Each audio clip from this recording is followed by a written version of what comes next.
মুতার যুদ্ধে, যেই যুদ্ধে সাহাবাই কেরামের সংখ্যা ছিল 3000 আর কাফেরদের সংখ্যা ছিল 1 লক্ষের বেশি। কি সেই যুদ্ধ? মুতার যুদ্ধ। সাহাবাই কেরামের সংখ্যা ছিল মাত্র 3000। রাসূল সাল্লাল্লাহু আলাইহি ওয়াসাল্লাম তিনজনকে আমির বানায় দেয়, তিনজনকে আমির বানায় দেয়। 1 নম্বর যায়েদ বিন হারেসা, তুমি আমির, তুমি সেনা প্রধান। 2 নম্বর জাফর ইবনে আবি তালেব, তুমি সেনা প্রধান। 3 নম্বর আব্দুল্লাহ ইবনে রাওয়াহা, তুমি সেনা প্রধান। নবীজি সেই যুদ্ধে তিনজনকে আমির বানায় দেয়, সেনা প্রধান বানায় দেয়। সর্বপ্রথম সেনা প্রধান হলো যায়েদ বিন হারেসা, নবীজি সাল্লাল্লাহু আলাইহি ওয়াসাল্লামের পালক পুত্র।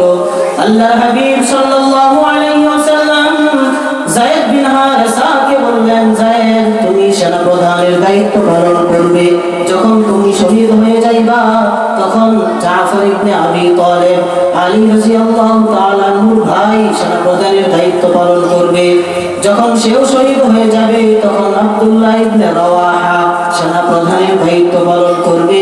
যখন সেও শহীদ হয়ে যাবে তখন তোমরা পরামর্শ করে আরেকজনকে নিযুক্ত করে নিবে। এমন কোন যুদ্ধে এরকম কাণ্ড ঘটে নাই যে নবীজি তিনজনকে সেনা প্রধান বানায় দিয়েছে। সেনা প্রধান 3 জন বুঝে গেল এই যুদ্ধ থেকে আমাদের আর ফিরা হবে না, কারণ নবীজি কোনোদিন এমন করেন নাই। প্রত্যেকটা যুদ্ধে সেনা প্রধান একজন বানায়। কয়জন? যেহেতু এই যুদ্ধে আল্লাহর হাবিব 3 জনকে সেনা প্রধান বানাইলেন, এজন্য 3 জন বুঝে নিল যে এই যুদ্ধ হলো আমাদের জীবনের সর্বশেষ যুদ্ধ। এই যুদ্ধ থেকে আমাদের আর কোনোদিন ফিরা হবে না। 3 জন পরিবার পরিজনের কাছ থেকে বিদায় নিয়ে চলে গেল। যুদ্ধ শুরু হয়ে গেল। যুদ্ধ করতে করতে 3 জন শহীদ হয়ে গেল। সর্বশেষে সাহাবায়ে কেরাম পরামর্শ সাপেক্ষে হযরত খালিদ বিন ওয়ালিদ রাদিয়াল্লাহু তাআলা আনহুকে সেনা প্রধান নিযুক্ত করেন। তখন তিনি একটা কৌশল অবলম্বন করেছিলেন। যুদ্ধ করার সময় যারা সামনের কাতারে ছিল তাদেরকে পিছনের কাতারে নিয়ে গেল, আর পিছনে যারা ছিল তাদেরকে সামনে নিয়ে আসলো।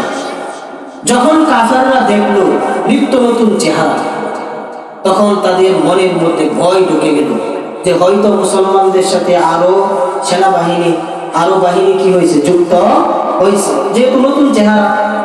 যখন তাদের মনের মধ্যে ভয় ঢুকে গেল, এই সুযোগে 3000 সাহাবী একেবারে তাদের উপর ঝাঁপিয়ে পড়ল। খালিদ বিন ওয়ালিদ উনি নিজে একাই কুপাইতে কুপাইতে 9টা তরবারি বাঁচছে একাই।